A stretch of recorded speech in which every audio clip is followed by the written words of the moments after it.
Good morning. Thank you for joining us. It is June 21st, 2022, and thank you for joining us at the regular scheduled Board of County Commissioner meeting. With great sadness this morning, we have to announce that Commissioner Frank Mann passed away this morning. And we're going to be dedicating some ceremonies for him this morning, and thank you for joining us. If we could please rise for the invocation with a moment of silence with Pastor Jeff Swinga, and then the Pledge of Allegiance. Pastor. Let's pray. Father, we come to you today believing in your faithfulness and your strength, asking for your peace. Father, on behalf of Mr. Mann's family, we ask for comfort and strength. God, as they mourn this loss, would you fill them with everything they need? God, would you bring family and friends close to stand with them in this journey? And God, may they have just some sense of how thankful our county is for Mr. Mann's faithful service over so many years to us as his citizens. God, for these commissioners this morning, as they meet, I pray that you'd fill them with wisdom and discernment. God, you'd guide their decisions. You'd help them to make the very best decisions they possibly can. And again, God, thank you for your faithfulness in our lives. In Jesus' name we pray. Amen. We have a moment of silence, please.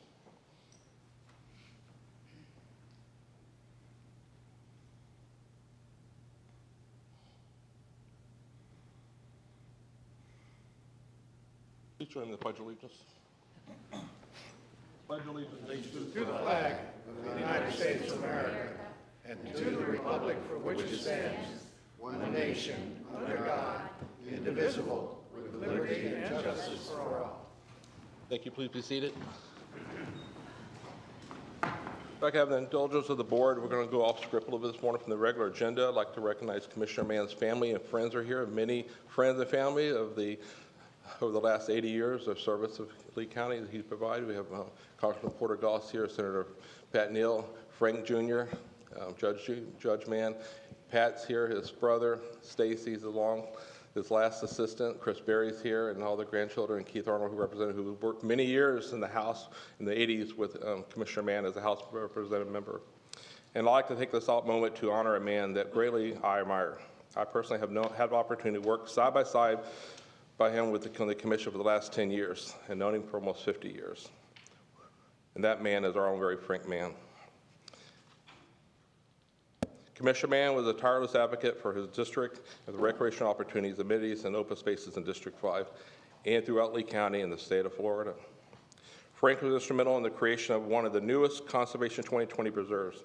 It's called the GS-10, and it's in Lehigh Acres, right in the heart of Commissioner Mann's district. The county acquired the GS-10 project in the spring of 2019. The site was nearly 625 acres, was formerly used for mining.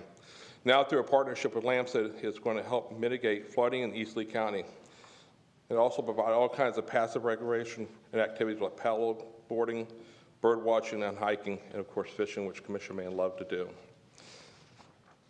Frank's advocacy for the GS-10 was strong. We all heard talk about it in the workshops. We could get that funding to get that park done. Lee County has early this year opened up a portion of the GS-10 preserve for fishing, kayaking, and paddling and wildlife. In fact, when the paddlecraft launch opened in February this year, Commissioner Mann joined our Parks and Recreation Director, Jesse Lavender, who he's known for many years himself, for a tour on the lake. He loved fishing, large mouth bass fishing, but those species can be found in the GS-10.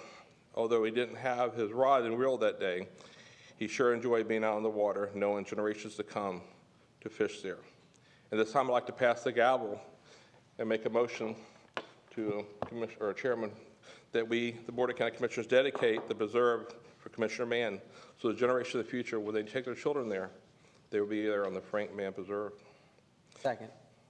We have a motion. Do we have a second? Thank you very much. I'd like to open the floor for any public comment. Oh, sorry. Excuse me. Thank you very much, Commissioners. I'm Frank Mann, Jr., and as you've all heard, it's a sad day, but I don't believe it's any coincidence that Dad leaving us on the same day that y'all have chosen to honor him with this most appropriate of honors. If there was one overarching theme of his entire public service career. It was to maintain and enhance the quality of life here in Lee County by protecting and preserving the beauty that he enjoyed since his time as a boy, riding horses and running cattle in where Cape Coral City Hall sits right now. So for you to dedicate a green space preserve in his honor is the most appropriate thing I can imagine, and I know it's something he was very grateful for. I talked to him a great deal just recently, a couple of days ago, when he was fading and it didn't look like he probably wasn't going to be able to make it this morning. He talked to me and wanted me to, he reiterated, please let them know how very much this means to me and how much I appreciate it. And please also let the commissioners know that he's going to be watching you. And if you screw up his county, he's going to come back and haunt you. Now, I've screwed up a lot of things in my life and been haunted by him till I got it right. So I'm telling you, you don't want that. So take good care of his county. More than the privilege he felt it was to serve with you fine gentlemen, the real honor that he wanted, he again and again said, you got to make this clear. The true honor of being a county commissioner was getting to work with the hundreds of loyal and dedicated staff that make this county work. So that was the real honor of his life. He wanted all of y'all to know that. So, it's a sad day, but the sun came up this morning. It's going to come up again tomorrow. Our family's going to be fine, and Lee County's going to be fine. And I thank you again for this well-deserved recognition. Thank you.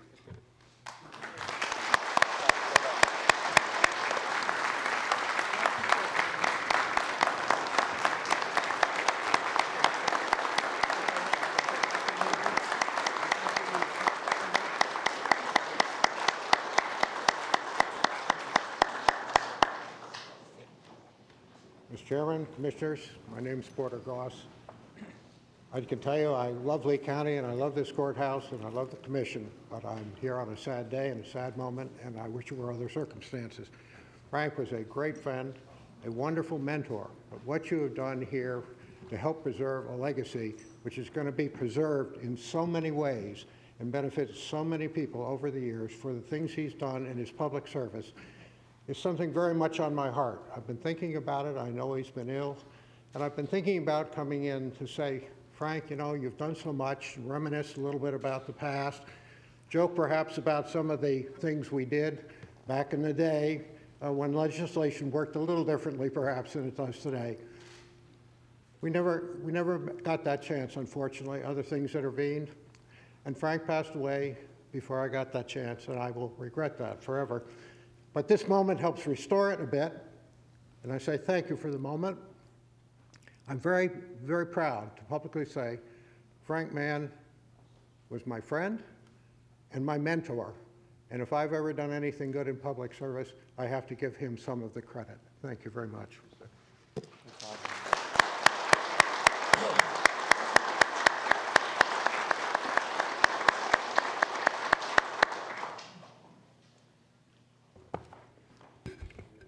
Mr. Chairman, I'm Pat Neal. I served in the House and Senate with Frank 1974 to 1986 before I ran for lieutenant governor. One of the problems with living such a long life and having such a legacy is that the legacy is so far in the past that people don't always remember all the things that Frank Mann did. I thought I would list a few things that Frank did that I remember in the Florida Senate. We were elected to the House together in 1974, and then to the Senate, I believe Frank came in 1980. I'd like the people of Lee County to know that Frank worked tirelessly for land acquisition for the people of Lee County. I was Appropriations Chairman of the State Senate. I couldn't run into Frank when he wouldn't talk about Black Island or Lover's Key or mostly the Cayocasta State Preserve. Frank worked years and years for that. I believe that he and Ken Jenny actually raised our state's documentary stamp tax to create the Carl program in 1980, and the first program on the Carl Conservation and Recreation Lands Program was Caia Costa, and then the 12 out parcels at Caia Costa. This is a 7-mile long island that's preserved for the people of Lee County in Florida forever. Frank worried about the manatees. We had 1,087 manatees in Florida in 1980. It was only recently that manatee population has begun to decline, but Frank, to my mind, saved the manatee. I might have to say he raised the motorboat license fee 50 cents to create the Marine Mammal Protection Act, and we hired a guy named Patrick Rose, who worked for the state for 30 years and still has been chairman of Save the Manatee. So he invented the little airplane and the Marine Mammal Protection Act, and he monitored manatees. We counted the manatees, and it went from 1,087 to 4,000 when I lost track. I'm just going to say Frank saved the manatee. He created the Panther Protection Act and all these fences that we had. We had 27 panthers, and remember the panthers were mostly hit on State Road 29, and he cared about the panthers, and we've got panthers too because of Uncle Frank. He worked on the Wetlands Act, Florida's first wetland act passed in 1983. He and I created the Hazardous Waste Protection Act. And I have to say, every important environmental legislation that was passed in the Florida Senate had Frank Mann as a sponsor or creator or pest to try to make sure that we were doing what we needed to save Florida. Of course, he was interested in education. He won every education award given to our Florida Senate. He was interested in the rights of retarded citizens and other disabled people, and he was active and forever helpful for things important to the people of Florida. Of course, he left the state senate to run for lieutenant governor in 1986. He told me he'd run for 17 public offices, and I think Frank won some and lost some, but he was relentless and indefatigable. People loved Frank. He believed in what he believed. Sometimes that was popular, sometimes not. He stood up for what he believed, and to my mind, he was a servant for the people of this state and the servant for the people of Lee County. We'll miss him for all the person he is, but we'll live on with him for all that he's done for the people of Lee County. Just wanted to remember that with you on this day. Thank you. Thanks, Mr. Chairman.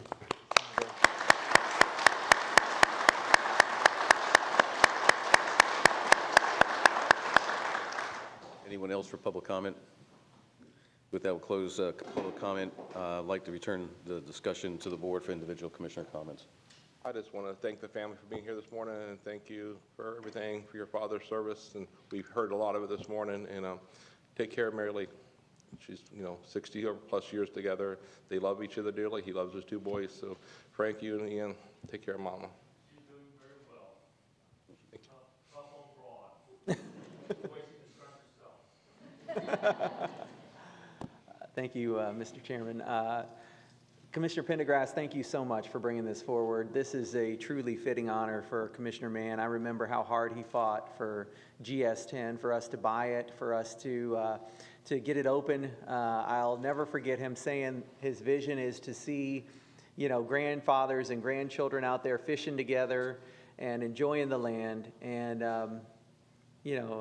I always joked with Frank that he's been in office almost my entire life. And in listening to Senator Neal recount the dates, I was born in 1980, so he sure was. But I'm going to miss him. It's been a joy to sit next to him for the last couple of years and to just to be able to poke fun at each other. I'll miss his big voice. He was the real life Lorax, the person who looked out for the trees and the environment. And this is truly a fitting way to recognize and remember him. Thank you. Commissioner Wayne. Thank you. First, thank you, Mr. Chairman, for obviously doing this and recognizing him. To the family and friends, it was an honor to work with your dad. I'm certainly the younger serving commissioner up here, but I had the privilege of working with him as the mayor of Sanibel and serving on that city council for 13 years. He and I basically were very much involved in caring for the environment. We worked tirelessly on that. It was really important to him. GS10, I had the privilege of being in the workshops and him advocating for that. So it's only right and befitting that we do this. It is certainly something I will always remember. It's a great opportunity, and it's been just one of what he, really as you described, Frank Jr., is what he's about. And you couldn't have a better piece of property, a better legacy, and someone that had so much patience. And would always be supportive. You know, I can remember when I decided to run and went in to see him, he said, well, it's about time. So, I mean, that was just Frank, you know, and it was really an honor to serve up here with him.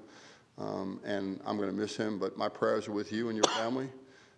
These are some sad days, but I know he's going to be looking on us, and I certainly appreciate your comments. I know he'll haunt us if we don't do the right things. Thank you, sir. Thank you. I just want to say I'm Pat Man, Frank's brother, and I want to thank everybody for the failment. Thank you, Pat. Thank you, Pat. You know, it's interesting that my opportunity to serve came rather suddenly. I remember my first meeting, I was sitting in that chair. Frank was sitting in that chair. I had really no clue what was going on, because from the time I got the call, the time I was in the chair was probably 4 days. And so I nodded when I thought I should nod and tried to carry on. And so at the end of the meeting, I thought, well, I made that through. And Frank leans over and he goes, young Mr. Commissioner, you have the opportunity to be the chairman. And what I wanted to say was, I just found this chair, so thank you very much. But Brian did such a great job, I have to defer to Brian. And so the meeting was over, the gavel went down, Frank walked in the back of me, tapped me on the shoulder, and he said, that's pretty good for me putting you on the spot like that. I said, Frank, I have heard that about you. You can tap me on the shoulder anytime, Frank, and keep us in your prayers. To the family, my condolences. Family means everything to all of us. We are a family, and I'm going to miss them equally. Okay. Yes. Yeah, please. Absolutely. Thank you. Commissioners, and to all the members of the Mann family, I speak on behalf of all county employees who had the honor of working with Frank.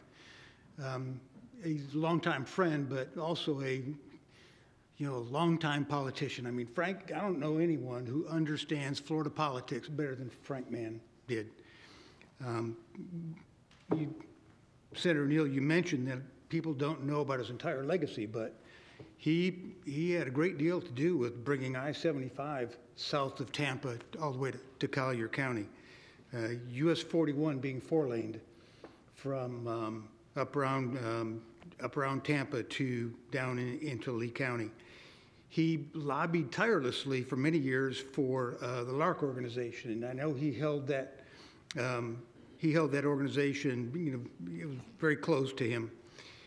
You're right, he was a tireless environmental advocate, and he was sometimes just bigger than life. We all probably remember Hurricane Irma, and Commissioner Mann was out at the Emergency Operations Center with all of us, as were the rest of the commissioners, and he was having a whopping case of gout in his ankle, and he couldn't put his shoes on. So Frank came into the operations room. I'll never forget, he was wearing a T-shirt, a pair of Bermuda shorts, and no shoes or socks. And that just may be the visual that I take with me forever. Because you just can't unsee that. But our prayers and thoughts are with the family and friends of Commissioner Mann. We'll miss him greatly. He was a great policy thinker. He was a great teacher, and we loved him dearly. So thank you for allowing us to have him for all these years, and please accept our most sincere condolences. Thank you, Mr. Chair. My respect to the county commissioner, to the family. Let me tell you that Frank Mann was my mentor. Frank Mann was one of the commissioners who really concerned about the Spanish community in the area. About 3 months ago, I said, Frank, I want to take you to a Spanish restaurant. And I took him 3 months ago to the Spanish restaurant. And he was so rejoiced, and he was so happy that I could be able to be in that place. And Frank Mann is a person that gonna be respected forever.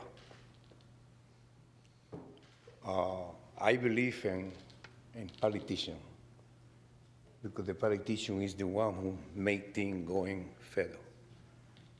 And Frank Man was a person that carried all the qualification, including in Christian life. Frank Man wasn't only a politician. Frank Man was a man who really cared for the fellow man. And we need more politicians that carry that qualification. And in this moment I feel sad, but I know where he is. He's in heaven. He was a strong Christian man, and he reflected for what he did. You might be calling a Christian man, but far away for the reality into people. And believe me, when I came out to here today, I hear that he passed away, because every time I come in here, I will see him. And when I walk out of my house, I said to myself, I'm going to check him to Frank, man, but I think I'm going to check him in heaven. Thank you very much. Thank you, everyone, for your heartfelt comments. I'm sure it's appreciated by the family and everyone in the room here, so we'll go ahead and take a vote on the motion. Commissioner? Yes. Yes. Yes. Yes. Okay. Any objections? No objections. Motion carries. Thank you very much.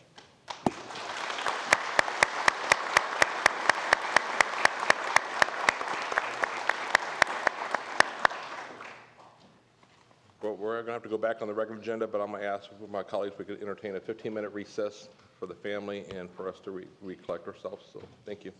Thank you. We recess for 15 minutes.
Okay, I'm gonna let.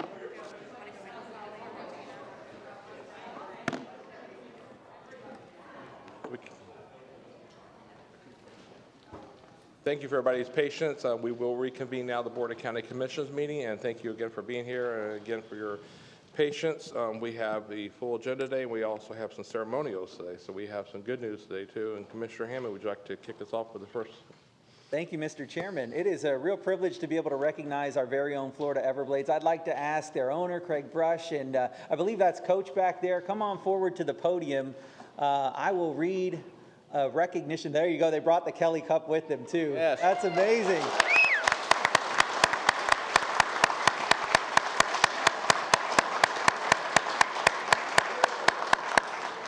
Well, if you'll allow me to read this to you this morning, afterwards we'll take a picture right up here, and then I'll ask one of you to say a few words about the team.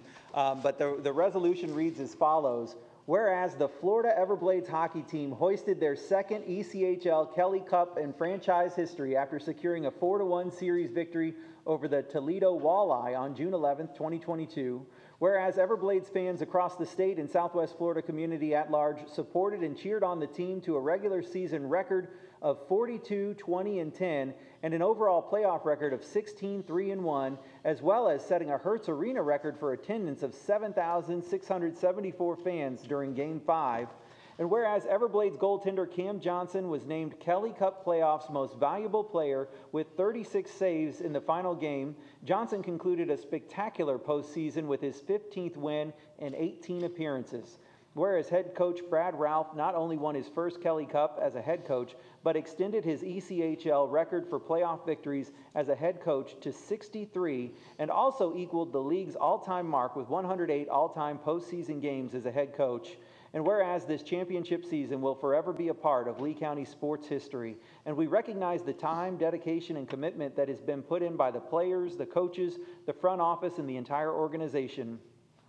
Now therefore be it resolved that the Board of County Commissioners of Lee County, Florida wishes to congratulate the 2022 Kelly Cup champion Florida Everblades on their dominant performance and make it known publicly that their hard work and commitment to the sport of hockey and our community has had a positive impact on the lives of their fans and our citizens. It's signed this 21st day of June by our chairman. Congratulations, you all.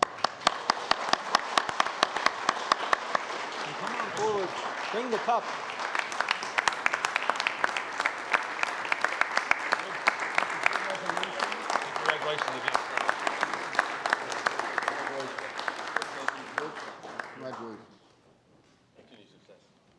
All right, let's Get a couple get pictures a picture with the Kelly Cup. This is cool. Good morning, everyone. 1, 2, and 3. One more. Thank you. And feel free to say a few words if you would, please. Very pleased to be here. Oh, if you'll do it from the podium, that way the mic will pick you up. Thank you. Brad and I are very pleased to be here this morning to get this recognition. It's been a great couple of weeks, great 2 months actually in the playoffs. And, you know, we won it 10 years ago. I'm not prepared to wait another 10 years. So Brad really knows what he's doing. We'll get it again next year. Thank you very much.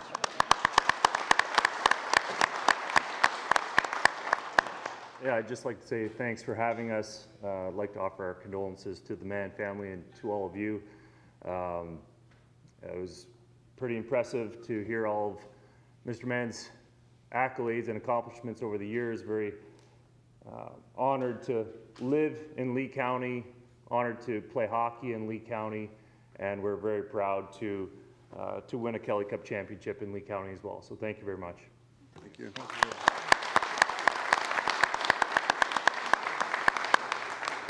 You all are part of what makes our quality of life so great, and I want to tell you, our county attorney's a huge fan, by the way. So there you go. I should say too that there's a number of people came up to me and they were at the games that weekend, and that's very heartening.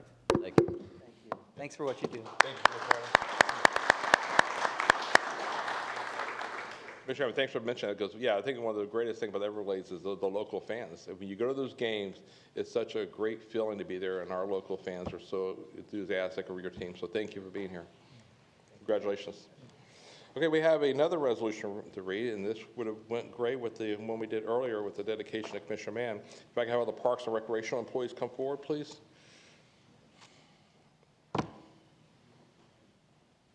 Jesse?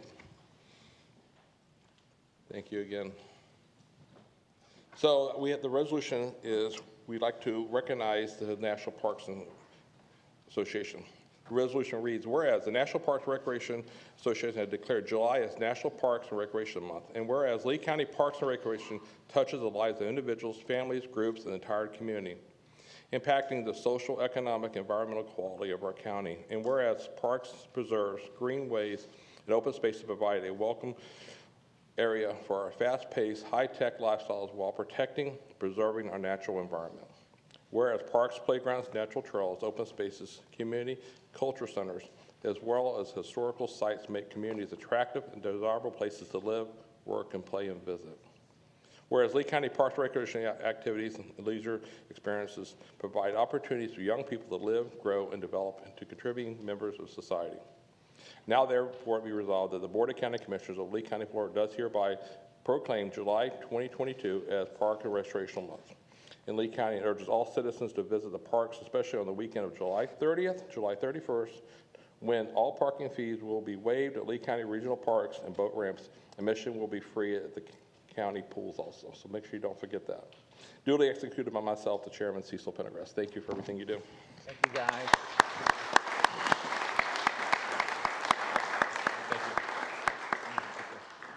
Jesse, you want to say something? Let's get a picture. Let's get a picture first.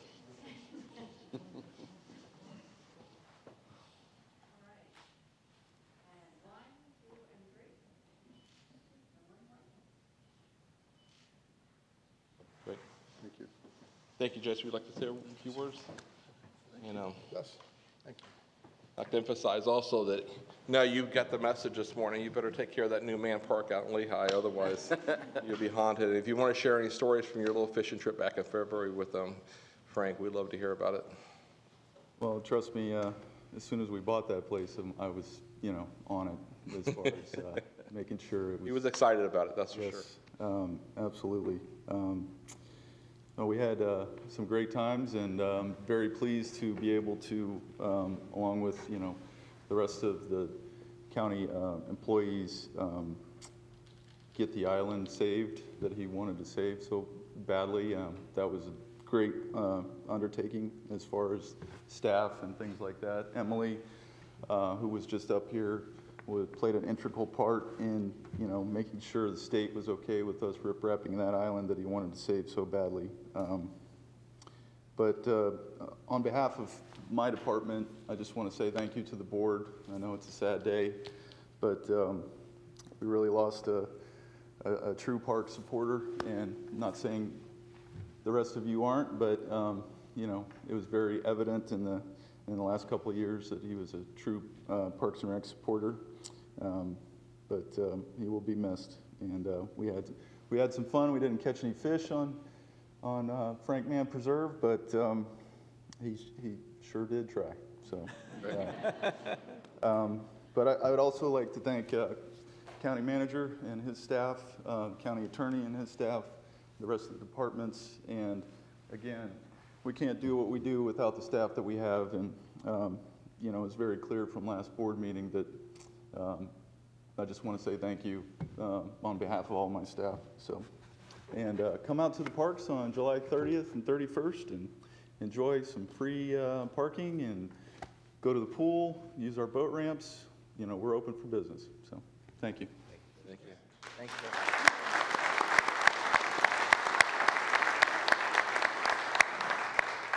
That's our last ceremonial presentation this morning. We'll move on to the recap. I'm going to change up a little bit.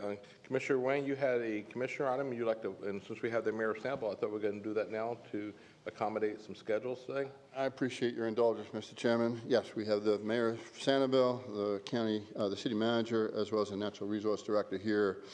I wanted to obviously just make sure that all the commissioners knew the severity of the situation out of Byron Pass. We have filed for a permit. I thought it'd be appropriate for Steve Patel to come up and just walk us through this process. Our permit obviously has been filed I've, certainly communicated with the mayor, but some council members reached out to me as well as some citizens. So this is the only opportunity we have. I also wanted to make sure if there was any actions that need to be taken while we were gone, city manager or the chairman can certainly do that with the expediting and the permit maybe coming in. But Steve, you want to go through some background? I had the privilege of certainly being in Sanibel when we dredged this last, back in the problem created when I was mayor, and certainly dealt with this situation. But I'd like to look at what we're doing today, and then obviously I can indicate what we're going to try to do in the future to mitigate some of this. Can you walk us through some history? Good morning, Commissioners. Thank you. Start with just a quick look backwards, actually, because realistically, this part of the coastline is something that has been very dynamic for 100 years. It does require and will continue to require active management in order to keep those beaches on Captiva and how they feed down onto Sanibel, so that we've got the recreational benefits and the storm protection benefits. And then we've got Blind Pass sandwiched in the middle, which has been less stable over the last 100 years since the hurricane opened up Redfish Pass. And so that's why we have to manage that. We have been doing that in cooperation with the city and Captiva Erosion Prevention District now. And we have a pretty good plan in place, but the reality is that we think of sand on our beaches a little more static than we ought to sometimes. It's really a river of sand. All the sand that Captiva needed to put on their beach is now starting to move south. When they did their project, in our mind,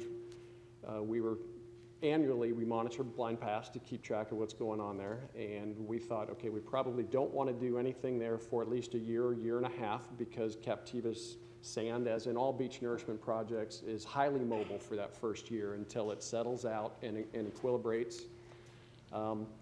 What's been going on there now, we've seen a very rapid growth of this spit of sand coming across the inlet, and it's concentrating the water flow along the Sanibel shoreline. And as that current comes along, it scours that shoreline. It's really increased the erosion stress there. So we recognize the concern, as has the city, and so we are preparing to try to expedite our schedule a little bit so that we can be ready to pull the trigger on the next maintenance dredging, perhaps a little earlier than we might have otherwise.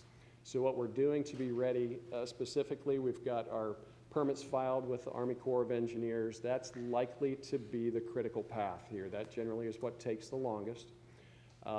Because we've heard from their Fort Myers office that they were under-resourced, we were concerned about that, so we elevated the conversation to Jacksonville, talked to the regulatory chief. She's been very supportive and has agreed that they would try to prioritize this for us. So while the Corps continues through that process, our conversations with DEP have been pretty smooth. I think the modifications to the permit there will be well in hand. And this week we'll be starting to put all of our pieces in place for procurement to make sure that we have our plans and specifications ready. And then we can have our bidding package prepared so that we can have that piece done. When the permits come out, we'll be able to consider initiating that concurrently. The good news is we have state funding for 50% of the construction, estimated construction budget. So the money to do the work is there and ready to go. We're continuing to communicate with Sanibel staff on sometimes a daily basis, but certainly weekly, to make sure we understand how things may be changing. The good news is there are protective measures to the road, and that piece of the beach seems to be in very good shape. So right now it's really a public access concern at the moment, but very dynamic and something we'll have to keep an eye on as we go forward. And I think we've got all the tools in place to be able to do that. Realistically, right now from where we're sitting, we think best case for construction is probably 6 months. Obviously, I think we could pull some strings if we had to expedite that, but it seems like perhaps things have stabled off a little bit here recently, but we're not going to look away for sure. So that's kind of where we've been, where we're going. One thing that I didn't touch on is for a long-term plan, we also have some inlet management recommendations that were adopted by DEP, and we'll be looking towards those to see if we can find ways to make that inlet more stable over the long term. But that's probably 3 to 5 year process from where we are today in order to do the studies necessary, model the behavior of the inlet, get the permits in place. So that's more of a long-term goal that we're also working on. Thank you, Steve. I appreciate it. I just wanted to, obviously, as we go to our 6-week hiatus before we actually have a public meeting, I want to bring this to your all attention, understand the situations here, and obviously we have permitting, we have funding, procurement, and logistics. You know, I want to make sure that we don't have any delays through the process. It is a safety issue. It is one that is of great concern, and rightfully so. I wanted to bring it to your attention, to my district, and certainly to make sure that the people in Sanibel understand that the county is very much engaged in this process.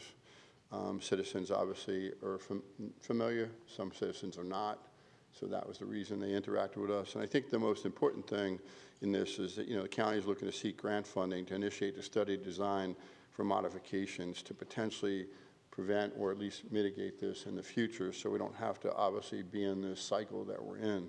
So that's going to be a separate independent thing. I just thought that. But if something was to arise between now and before we come back in August, I want to make sure the board was comfortable that we could either give the chairman or the county manager the authority to move the next phase of this. And that's really why I want to bring it to your attention. Is it possible, would you want to make a motion to also include that and also add to have staff to expedite the process as soon as possible? I'd be honored to. Thank you, Mr. Chairman. I'll make the motion that we allow the county manager's office to do what's necessary to expedite this permit process and obviously go through the necessary steps so we're in the best position we can to deal with this as early as possible and prevent any other safety issues that are concerned. And obviously the city of Sanibel will work closely with them. That'd be my motion. We have a second. Any questions or discussion from the board? I had a couple of questions for staff. Commissioner Hammond, do you have anything? No. So, Steve, thank you for everything. So you said 6 months as of right now, or maybe sooner. So the parking will be closed that long for at least 6 months? Well, that, because it's two separate issues. We have the title issue and we have the coastal issue when they have a parking, and for some reason now the parking is closed, there's no access. And being chair of the TDC, I know that's one of the great spots that we spend a lot of money across the world to get people to come to Sanibel Captiva to visit, and it's only accessible by that one parking lot. And so timeline for that, where that parking lot could be reestablished open, even though the coastline may not be accessible, because people still can park there for pictures or park there for other reasons.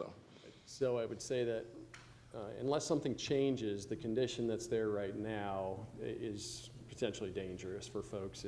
It's got a very steep and large drop-off. Now, certainly we will change that condition when we come in and do the dredging. That will change the erosion stress. We won't be putting sand directly on that shoreline because that would just wash into the inlet, but by changing the way that current moves, that will help that shoreline to recover. Especially this time of year, it's also important to recognize that we're just one storm away from things changing very dramatically, potentially. So that's where we'll just have to keep an eye on it. But with the status quo right now, I would not anticipate that shoreline fixing itself. Something will have to change either by us physically going in to do the project or a pretty significant storm event. I don't remember the year. It was a year I wasn't working here yet. Commissioner, I remember attending an event there where Commissioner James was out there, and there was probably in 2009 or 10, there was a big project out there then reestablishing that pass and everything. Is this pretty much what happened then too, or is it a different occurrence? We've seen this similar situation before. Most recently in 2011, we had a project where we dredged in 12-13, so that resolved it. So it's a part of the bigger coastal process that's going on right there, and that's really why I spoke to that long-range objective that we have to see if we can shift this cycle a little bit. Otherwise, we would anticipate the same thing happening again in the future. Great. Okay, thank you. One more question for staff. I don't know if Dave would be the one or Roger, but for that area of Captiva and the north part of Sanibel there, is there any other options for parking in that area other than going to like the private hotel like Twin Waters and the other? You have some restaurants there that have access for parking, because I know I would have been in contact with some business owners or people looking maybe to use their parking lots for access for public parking other than their customers. Like for example, like you take the Mad Hatter, it's only open for dinner. They could use their parking during the day. People have to walk to the area. Any other parking alternatives we know of where we still have access for people and visitors that park there? Thank you, Mr. Chair. Jesse, can you help us out? The only parking that is available right now is at, it's called Turner Beach, it's just on the other side of the bridge. As far as those businesses, they own those lots. We could potentially, work something out with them, but that's really a City of Sanibel discussion versus Lee County Parks and If Recreation. they're across the bridge, are they on Captiva side? Where's the line there? They're on the Captiva side. So they would be under Lee County then. On the south side would be the Sanibel side, correct? Correct. Okay. But City of Sanibel does maintain and manage the operations of the Turner Beach through an agreement with Lee County. But the private business will want to allow people to park there, no fees, just allow people to park there when they're not open, they're allowed to do that then. Mr. Chair, we're happy to have those conversations. Okay, great, thank you. Just want to have those answers to those businesses. Yes, sir. So obviously, as Steve had indicated, the concern is we're in storm season right now. I think to your point, we want to see it get open quicker. I think we're in the best place. I think we have to work through logistics on, do we have to go out and go through a procurement process, an RFP. But most importantly, I want to do everything we can from a county to try to get that back open. And if that means expediting the permit, if that means the funding, if that means the procurement, I just want to be ready, willing, and able, and to move as quickly and expeditious as we can. So I appreciate the support up on the board. That was the reason for me bringing it up. And, with the storm season we're in, we don't know what's going to take place over the next 6 weeks. So it could be devastating and could be, go from a real emergency to a different level of an emergency. Okay, we'll go, any public comment? Mayor, do you want to say anything on the topic? Good morning. For the record, my name is Holly Smith. I'm mayor of the city of Sanibel, and with me for the record is Dana Souza, our city manager, and Holly Milbrandt, our director of natural resources. I wanted their names on the record. We've all been working very closely. They have been working very closely with staff. I appreciate the conversation that I had with the four of you gentlemen to bring this to your attention. I brought this forward at a TDC meeting, of which I'm the liaison for the city of Sanibel, and we started to have some concerns. I want to make it very clear that this is an extreme safety emergency right now, and when I heard could we pull some strings to expediting this permit process is the best way that we can move forward on this, and also, as Steve indicated, having that procurement process expedited as well, so that possibly those could be hand in hand. I don't know the logistics of that. Staff to staff will work on that, and we appreciate working with staff on that. I can tell you that this is an extremely popular location, as it's in the north side of Sanibel, and then we have the servicing, the other on the south side of Captiva. Those two beach parking lots are serviced by many of the tourists in this area that are frequenting Captiva and Sanibel. They are typically always full. To answer the question that you had, Chair Pendergrass, in regards to having shared parking on private property, that we know is up to a private partner. I would be hesitant on that. I don't know how you have fees established in that location. Those logistics are a little bit above my head, and where those are located is a walking area that would have to get to some beach accesses. So another question that I believe you had is if this could be reopened. At this point, we do not see this reopening at all. This is closed indefinitely.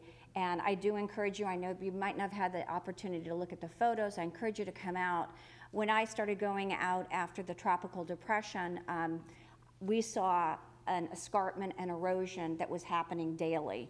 We pulled mats back over 50 feet. The next day, I'd been out several times, and it got to a point where people stepped on they paid their lot fee, stepped on the beach, and there was nowhere they could go. So then they were trying to access, if there's not a route, you try to make a route.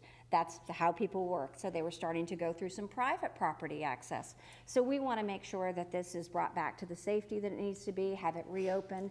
Expediting those permits are going to be 1, procurement is 2, and then the logistics of those permits in place if there's going to be any ability for us to look at altering part of those permits on where the dredging takes place and where the sand is taking up. That's something that we're looking at as well. And again, staff is here to answer any questions on that item.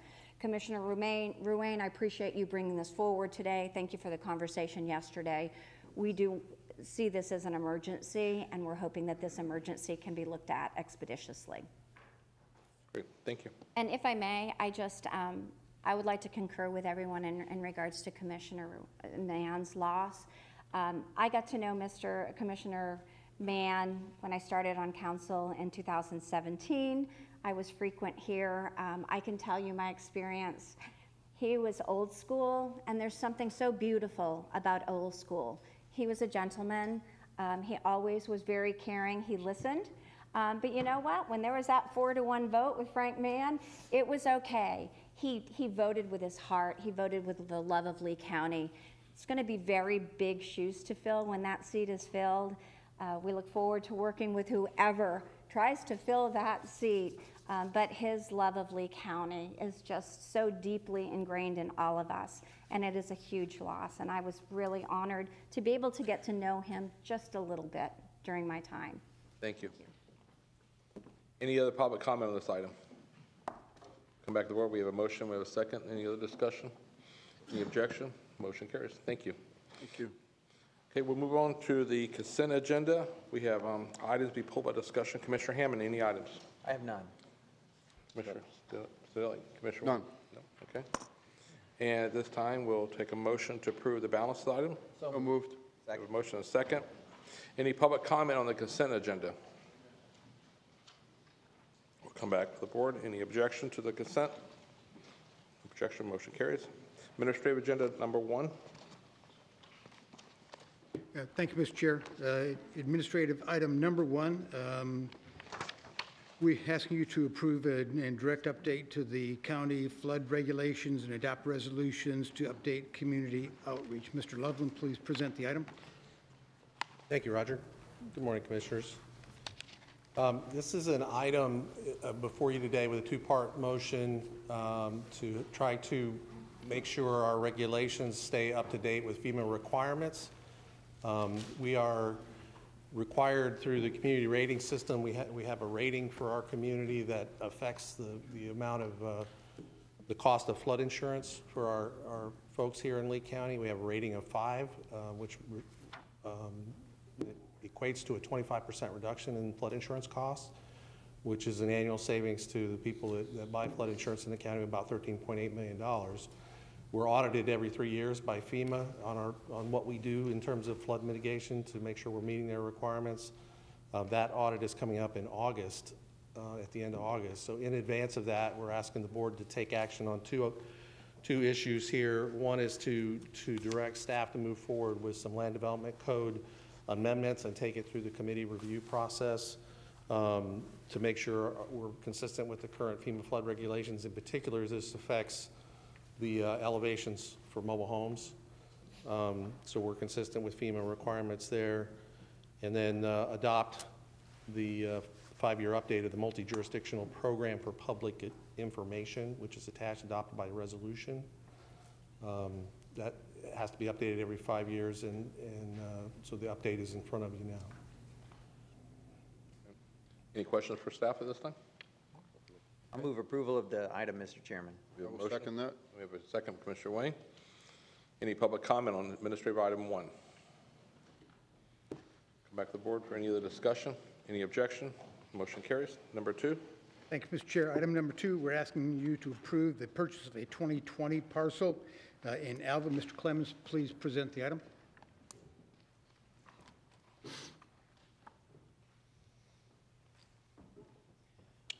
Good morning, Commissioners. Robert Clemens, County Lands.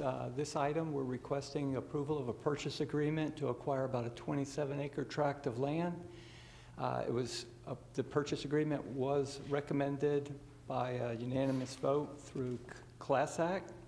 The parcel is actually being acquired, or the purchase price is less than the appraised value. We did an adjustment to adjust for the impacts of gopher tortoise habitat and the gopher tortoises on this site. So that's why you see that differential in the purchase price of $125 versus the appraised value. Staff recommends to go forward with this. And any questions? Move the item. Second. We have a motion with a second. Any discussion from staff? Any public comment on administrative item number 2? Being none, we'll come back to the board for any objections. No objection, motion carries. Thank you. Number 3. Thank you, Mr. Chair. Item number 3, we are asking you to approve the allocation of American Rescue Plan funds and approve the sub-recipient agreements for affordable housing. Mr. Salyer, please present the item. Commissioners, there are 2 parts to this item. The primary one is the approval of potential affordable housing projects that Jeannie Sutton will tell you about in just a minute. But the precursor to that is to modify the ARPA allocations that you had previously approved. As we've moved through the execution phase on the many ARPA-related projects, 2 things have occurred. One, some of the projects have required less money than was originally estimated. And secondly, a few of the intended recipients, have decided not to take the money due to all the federal rules and regulations that come with accepting this ARPA funding. So we've been able to reallocate funding such that instead of doing $5 million of affordable housing projects, we can now do $7.5 million if you approve the allocations as they are included, attached to this item. And so with that, we'd ask Jeannie Sutton to, I'll answer any questions about the allocations, and if there aren't any, we'll ask Jeannie Sutton to present the affordable housing projects themselves. Good morning. Good morning, Commissioners. As Glenn mentioned, $7.5 million in American Rescue Plan funding will be allocated for affordable housing development. $5 million of that is going to the Housing Authority of the City of Fort Myers, their nonprofit wing, which is the Southwest Florida Affordable Housing Choice Foundation. That will result in the redevelopment of 195 public housing units, as well as the addition of 180 new public housing units. Those are anticipated to start being occupied at the end of next year by income-qualified renters. Another $2.5 million is being allocated to Habitat for Humanity for 36 single-family homes in the North Fort Myers area. Those are anticipated to be fully constructed and occupied by the end of 2026. Any questions? Any questions for staff? Mr. Chairman, if I may, just one question about the Southward Village project, and I know they probably have a plan in place, but could you shed some light on for people who may live there now and those 195 units that are going to get rehabilitated, what can they expect? Yeah, so there definitely is a transition plan to relocate them into other suitable units, so no one will be losing housing as a result of that redevelopment. Okay, excellent. Thanks, Mr. Chairman. Where would those housing be that relocated at during the construction? I believe 2 separate units. Marcia is here from the Housing Authority if she can answer that question. One, Marcy. I'm sorry, I missed the Commissioner Pendergrass. I missed your question.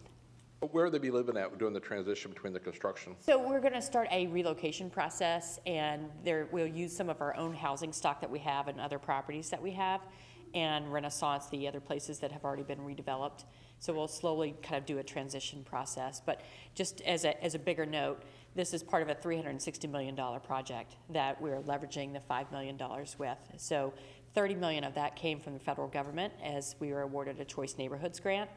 And then the rest remaining is all the leverage that we've had throughout the process with all our partners as well. So we're really appreciative. Thank you for. Great, thank you. Any other questions for any of the staff members? No?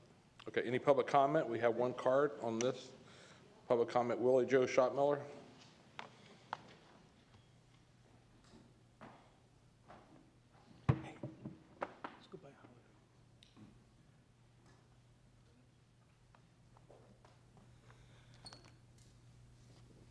I'm happy to see that there's more development going on in the portable housing properties. I've noticed that Prospect has got some Habitat for Humanity going on there on the East Fort Myers area. But the need for emergency housing until, it's been my plea for all the time I've been here. You get people on the street, where they're going to stay until then. I said getting something that's like a youth hostel would be using some of the funds. It's always going to be there. You know, it's going to be in revenue. It's going to be in to aid with this need of housing. So I like the next one, the number 4. You guys have put together about the workplace training, so people do have skills, so they can, instead of sitting in the park and getting drunk. So that's a good thing. So working together, we can do that. We still haven't heard from Human Services on what we've asked, and the other advocates haven't either. So there's a little complaint, guys, so if we can meet after the meeting, that would be great. Thank you. Thank you. Any other public comment, item number 3?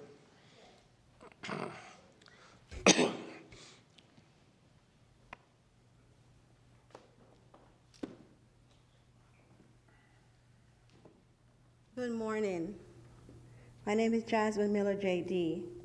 I want to congratulate you for finally trying to help the poor people who live at the project area there in Southward Village.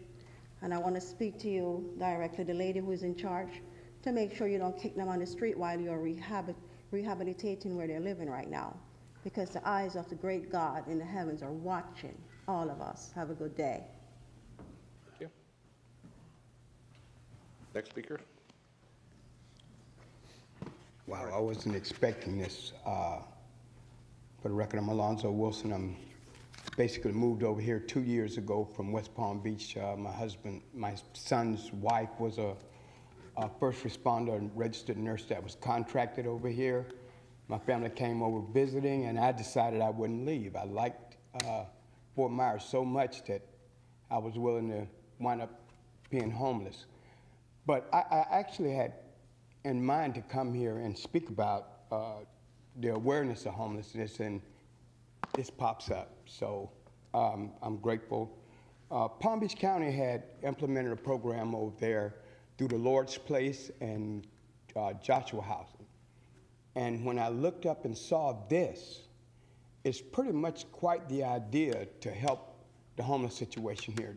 The whole country is aware of the homelessness of our people, you know. I mean, and it's really heartbreaking that the American dream could actually come down to us, this country, having more homeless people than a third world country. So, I mean, I really appreciate the commission, the county, and the city of Fort Myers reaching out to help the homelessness.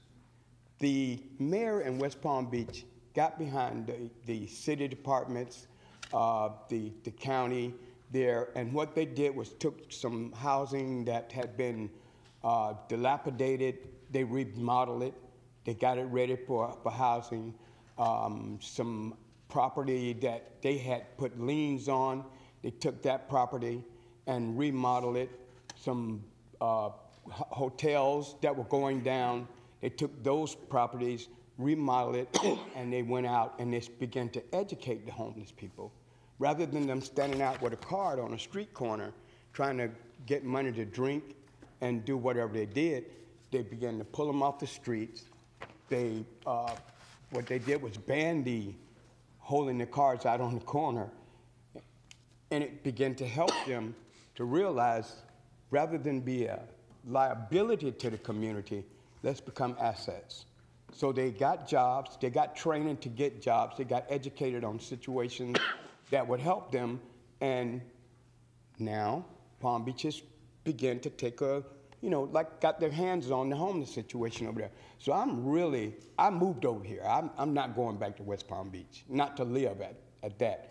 But I would really love to see Lee County put their hands on this thing and get a hold to it, and let's take it and ride it on out and show our country that Lee County has what it takes to at least slow down homelessness, educate the people, and get them off the streets. Thank you, sir. And give them free housing. Thank you. Any other public comment on this item? We'll come back to the board and for discussion. It's great to see a resident recognize the difference between this coast and the East Coast, how different we do things here. We do it the right way here in Lee County. So thank you for moving here. I'm sure you're going to enjoy living here. So I'll move approval, Mr. Chairman. I'll second that. we have a motion. We have a second. Commissioner Sendelli. Any other discussion? Any objections? Motion carries. Thank you. Item number 4. Thank you, Mr. Chair. Administrative item number 4, we're asking you to approve United Way Lee County nonprofit human services projects for ARPA funding. Mr. Salyer, please present the item. Commissioners, one of your many programs for community assistance includes this great partnership with United Way that will result in the distribution of more than $16 million to local nonprofits to provide direct human services into our community. And we are proud to ask Janine Joy of United Way to present to you that organization's recommendations for these fundings today. Morning. Good morning, Commissioners. It's our honor and a privilege to stand before you today with our award recommendations for funding in the amount of $16.2 million through the American Rescue Plan Act. Over the past 6 months, United Way has worked closely with Lee County government, specifically Benjamin Small, Jen Posey, and Glenn Salyer. Our goal was to impact as many social services as we could throughout our community with the allocated $16.2 million. 74 agencies submitted applications for 83 projects that totaled over $103 million. The proposed recommendations were arrived at through a comprehensive application and review process. United Way worked with Lee County Admin and Ernst & Young to eliminate projects that were ineligible under ARPA and county guidelines. Eligible projects then moved toward a review process which was composed of 71 community volunteers from diverse backgrounds, professions, and regions throughout Lee County. United Way determined funding available through a yearly average and maximum threshold that was determined by the final score. This process resulted in 67 social service projects being recommended for funding.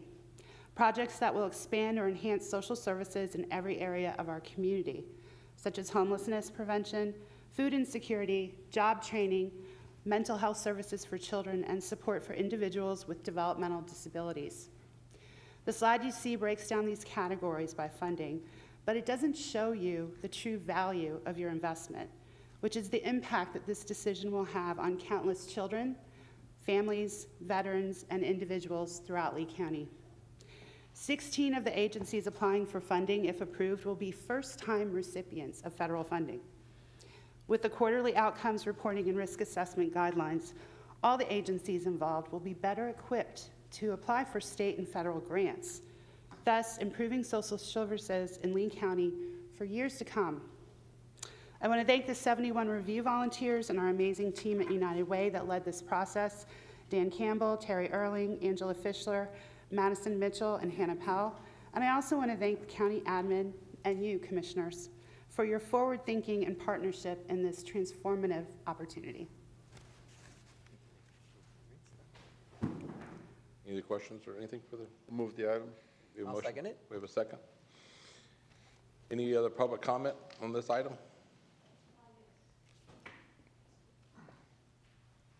Jasmine, come on down.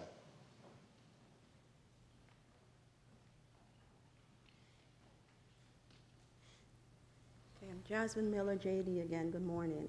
Well, it's good to see that you got that money, but you know what? That money is a drop in the bucket. We need to speak to the feds above and tell them we need to send more money. That cannot do anything. No wonder the homeless people continue to live on the streets. That's a disgrace. Have a good day.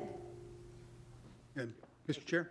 Yes. Mayor, thank you. Commissioner, I want to thank Glenn and his staff and the senior team, and Janine Joy as the CEO of United Way, and she's got a fantastic staff over there, and a volunteer board of directors that are just a group of really special people. And this partnership is one of the first in the state and is really leading the way. And we couldn't be happier to have United Way as one of our major partners. Thank you. Thank you. And what's so great about this distribution, you can see it's going to help people and touch people's lives, which is one of the big issues, is mental health, healthcare services, youth services, food services, job training. We're going to try to tackle every opportunity to fix somebody's problem, why they're homeless, why are they there, and we're going to try to resolve that. And I think this will be a great partnership, so thank you. Yes, sir. Thank you very much. Thank you. Any other discussion for the board? No? Any objection? No, no objection. Motion carries. Thank you. Number 5. Thank you, Mr. Chair. Administrative item number 5, asking you to approve approve the delegating resolution for a gas tax bond issue. Mr. Winton, please present the item. Commissioners, this agenda item is to authorize the sale of county bonds primarily to complete the funding for 2 road projects, Corkscrew Road Phase 2 from Bellaterra to Alico, and then the Alico Road connector from Alico up to State Road 82. The bonds will be repaid with local option gas taxes. They are 27-year bonds, and what this agenda item does is authorizes the chair to sign off on the bond sale if it is within certain parameters, primarily proceeds of up to $105 million and a true interest cost not to exceed 5%. Great, thank you. We'll come back to the board for motion. I move approval, Mr. Chairman. Second that. We have a motion, and I think I heard both of you guys at the same time. Commissioner Sandali. Any public comment on item number 5? Come back to the board. Any objection?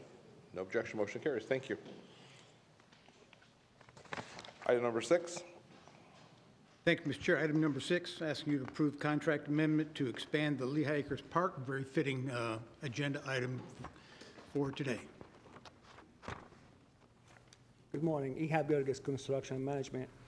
This item to approve a contract with Crystal in the amount of $14.1 million to improve and expand Lehigh Park. The existing park in black and white, about 20 acres, and we are adding about 41 acres to that park. The improvement will include 3 football and soccer fields here. And also we are adding different shade structures in different areas here. And a covered playground in blue, and a concession and building here in orange. We also adding some improvement to the existing park, about 4 fields here for pickleball, and a small building here for maintenance and storage. Construction will take about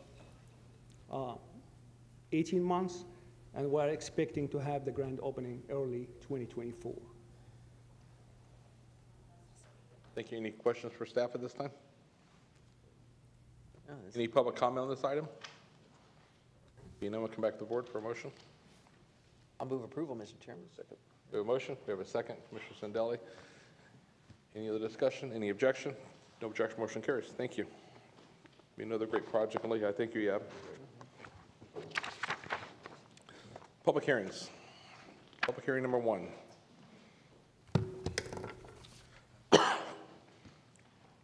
Good morning, Commissioners. David Halverson, County Attorney's Office. I have your first public hearing this morning. This item has been duly advertised. I provided the affidavit of publication to the clerk. Item 1 is a petition to vacate the public's interest in the unimproved public utility easement centered along the common property lot line between lots 1 and 2 of the platted lots at 714 Jackson Lane and Lehigh Acres. There are no objections to the requested vacation, and staff's available for any questions. Great. Thank you. Any questions for staff at this time from the board? No? Any public comment? Public hearing number 1 for Jackson Lane. Being none, we'll come back to the board. We have a motion by Commissioner Wayne. Second. Commissioner Hammond, second. Any other discussion? Any objection? No objection. Motion carries. Number 2. We'll get Andrea. Good morning, Commissioners. Andrea Fraser, County Attorney's Office. I have your number 2 and number 3 public hearings. I have the affidavit of publication. I find them sufficient to proceed with the hearing at this time. If there are any questions, staff is available to respond. Any questions? Move the item. Second. We have a motion, a second. Any public comment? Public hearing number 2. Come back to the board for discussion. Any other discussion? Any objection? No objection. Motion carries. Thank you. Number 3. We did 2 and 3 together? Okay, let's make sure. Okay. Item number 4.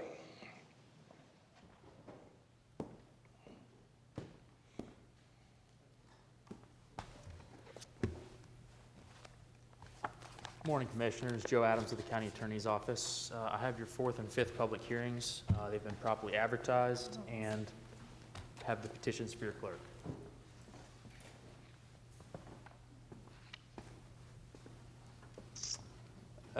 Public hearing number 4 is the petition to create the Del Webb Oak Creek Community Development District. The petition is consistent with Chapter 190 of the Florida statutes, and staff recommends approval.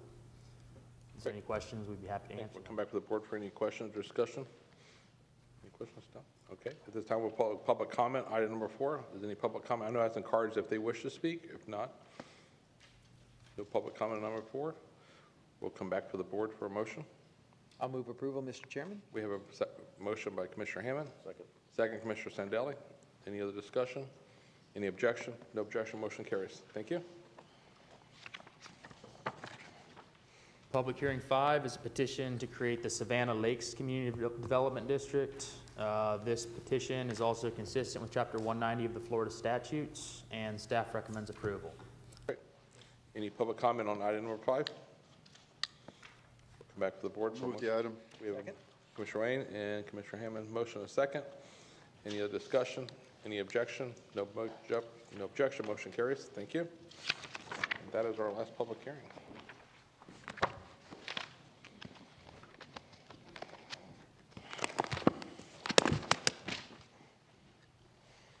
Walk-on carryovers. Roger, you had a lease development. Thank you, Mr. Chair. We're asking you with this walk-on to approve a lease for the development and operation of a marina at Waterway Estates. Mr. Salyer, please present the item. Commissioners, thank you for entertaining this morning. You've discussed this project multiple times. We just got word yesterday from Safe Harbor Marinas that they are in agreement with the proposed lease terms, which really are the same as the last time you saw it, with one exception. You'll recall that Safe Harbor has proposed to build a marina to include dry boat storage, wet slips, a waterfront dining establishment, and a Sheriff's Department Marine Unit substation. The anticipated development costs are around $9 million. The lease term could be as long as 60 years with options, and that is the one difference from when you saw it before. Previously, it was a maximum of 50 years. Now it's potentially 60 if they make some additional capital improvements above and beyond what's originally required.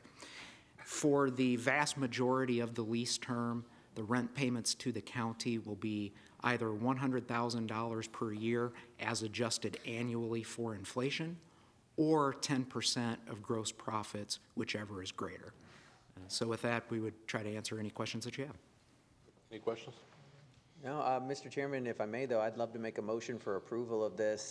This is a big item for my district and the people in North Fort Myers and the Waterway Estates area. And great to hear that the lease is substantially the same as what everyone's seen before. And the bonus extra 10 years, I believe, is going to be a good thing for us because it provides an incentive for them to not only maintain their development, but also improve on it throughout their term.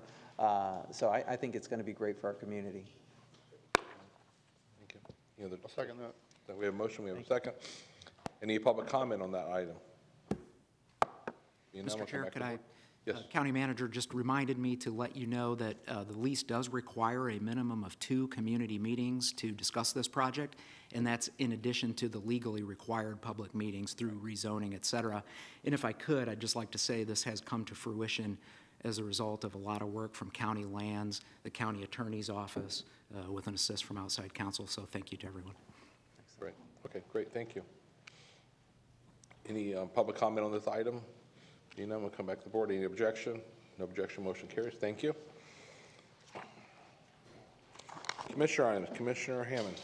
Mr. Chairman, I have no items, but just by way of information, as your Horizon Council liaison, one of the topics of discussion at the Horizon Council is affordable housing, as it is just about any community group. And so the business leaders who are our advisory panel from the Horizon Council, they certainly are interested in what types of things the commissioners can do to stimulate affordable housing, more units being built, more things, helping out their employees who are facing rent increases and things like that. And so if it's okay, Mr. Chairman, I wondered if our staff could provide, through the Economic Development Office, just maybe an update to the Horizon Council, either the Executive Committee or maybe at the next Horizon Council meeting, on the actions we took today related to affordable housing. So maybe explain the 400+ units that we approved today, plus also, I think it goes hand in hand with it. The bonds that we also approved today too, those will provide mortgage bonds, also some apartment units, as I understood. So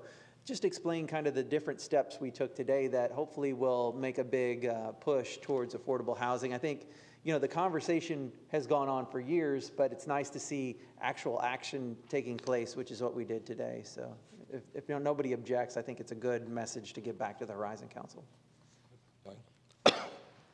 Mr. Sindelli? Yeah, I just, in addition, I've done a fair amount of work on all this. I think we have to be very careful because I think they operate differently. When we talk about homeless, that's one issue. Okay, they're all related. When we talk about affordable housing, people interpret that a different way. If you say affordable housing, people go, no, housing is affordable. I think we have to think about workforce housing. You know, those are the people that are out working. Those are the people that will sustain housing and so on and so forth. And there's some groups that were here today that are well represented. So I think as we look at the numbers, how we bifurcate those, I think helps bring some clarity to it, not only to us, but to the community itself. Thank you. Commissioner Sindelli, you have a commissioner items? No. Commissioner White? I do not. Okay, thank you. I just want to add, again, thank you for your patience today. Everybody on my board will be keeping you updated. With staff, Roger's staff will be working with us to let us know with future services for the Mann's family, and we'll be keeping them in their prayers. And it shows you how life can be really short. You think sometimes, I thought Commissioner Mann would be here forever. It's like you think some things would never change, and thought he'd be working here with me a long time, and never thought things would. I always the kid even said he was going to outlive his mother. And we just never know what's going to happen. So it shows you how short life is. So, committee appointments. Do you have anything? None this morning. I have one, so I need a motion and a second. I have a reappointment of Alan Freeman to the East Moloch Water Control District. So moved. We have a motion. Second. We have a second. Any public comment?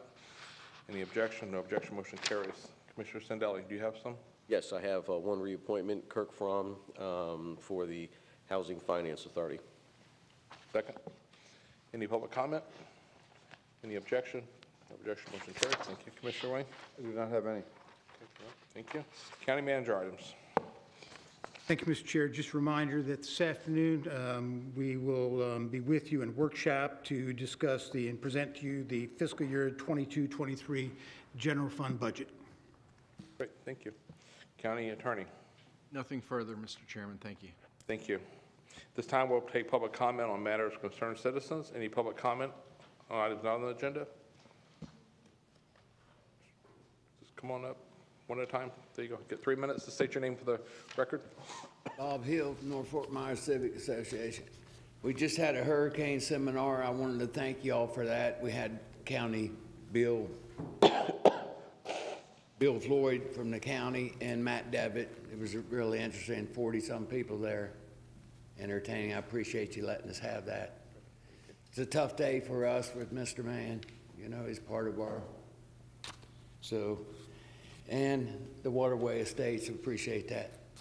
Thank you. Thank you. Mr. Muhammad, you were coming up.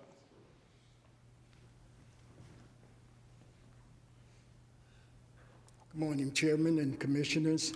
I'd like to just express my gratitude also and condolences to the family of the Mann's family. He has been unique relationships that we've had with him, and we're very grateful for his service. I was going to leave a little earlier, but I felt that I couldn't leave. I've been to this podium many times and advocating programs in the community, and I just want to say how grateful and proud I am that you've passed services for the community that is deeply needed. And as one of the recipients of those contracts, I hope that we will serve in the most proudest way to make you proud to know that those dollars are well spent. And so many times I've been on the other side of your opinions, and I sat here and I felt that I could not leave without expressing my gratitude for the passage and the partnership that you've developed. And so I'd like to invite all of you to see how we utilize those dollars. We recognize we do have a fiduciary obligation to this community to serve well. And we want you to be proud of our efforts and know that you've made an excellent decision. So to your staff and to the commissioners and all of you, thank you. Thank you. Thank you. We're all working through the community, that's for sure. Next speaker. Thanks again. I guess that was a presentation of me.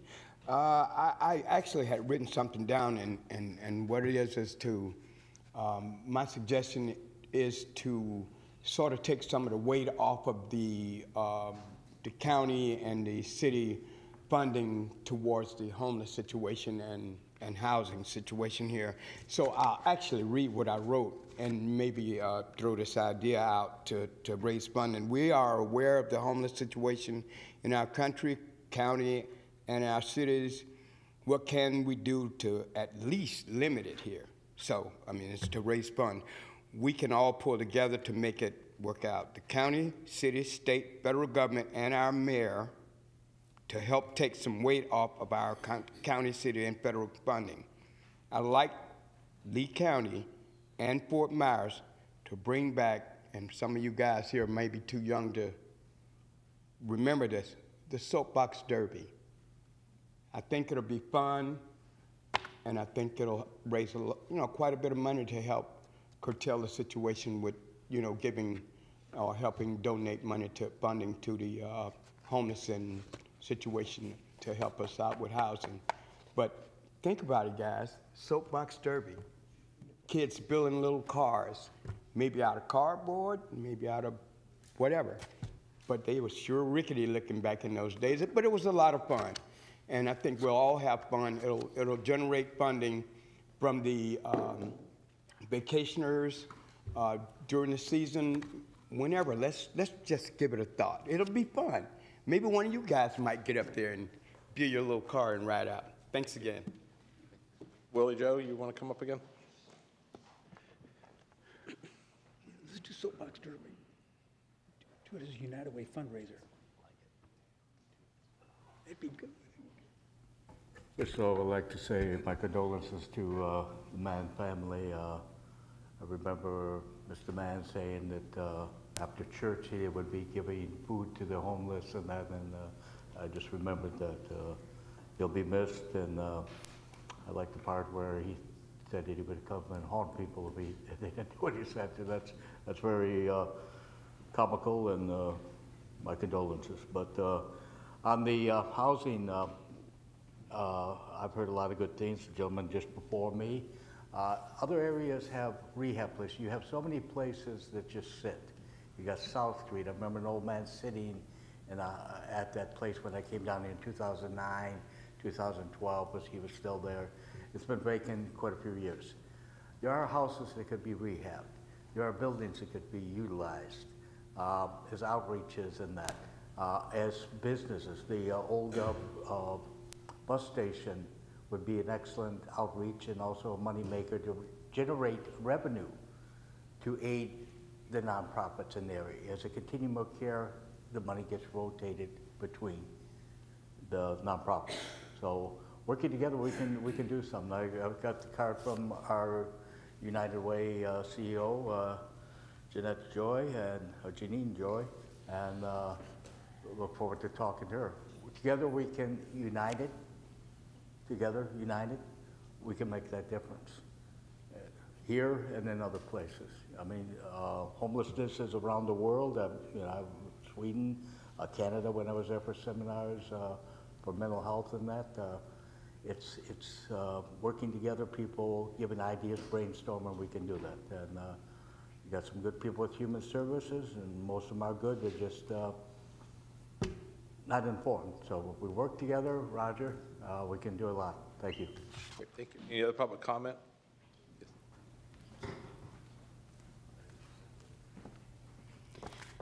Good morning. My name is Marcia Ellis, and I would like to take just a moment to honor Frank Mann and to encourage the commission, the staff, for all of us to honor him by reading The Land Ethic by Aldo Leopold and reflecting just a moment on what actions that we could take to embody that spirit going forward.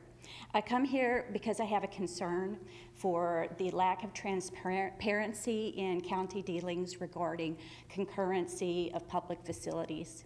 In the past, I've been engaged with opposition to a land swap regarding sewage facility, and I stand before you today to express my concern about what's been happening in the development of a proposed charter school off of Corkscrew Road.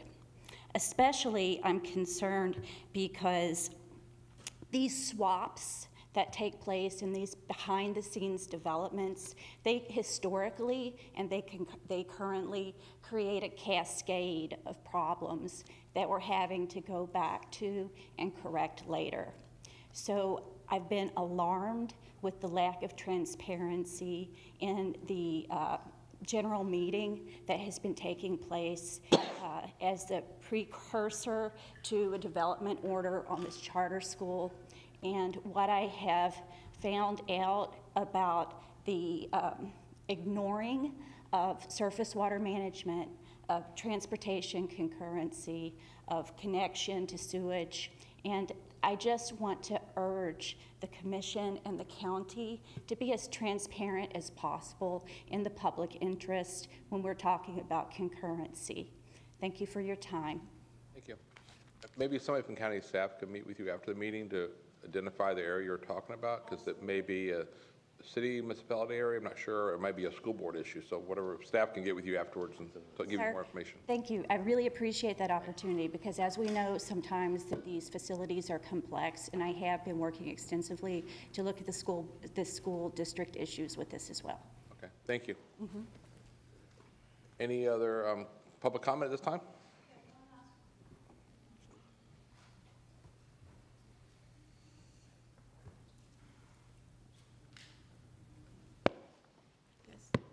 My name is Jasmine Miller, JD again.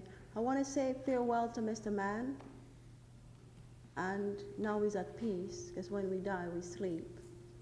And may you all have peace too. And thank you for helping the homeless people. I know you're not perfect, man. Now, I'll close by reading Psalm 34:18. God is near to those that are broken at heart, and those who are crushed in spirit he saves. Have a good day. Thank you. We'll move on to, we have our public workshop today at 1:30, and is there any public comment on the workshop today at 1:30? Being none, we will adjourn, and we'll see you at 1:30.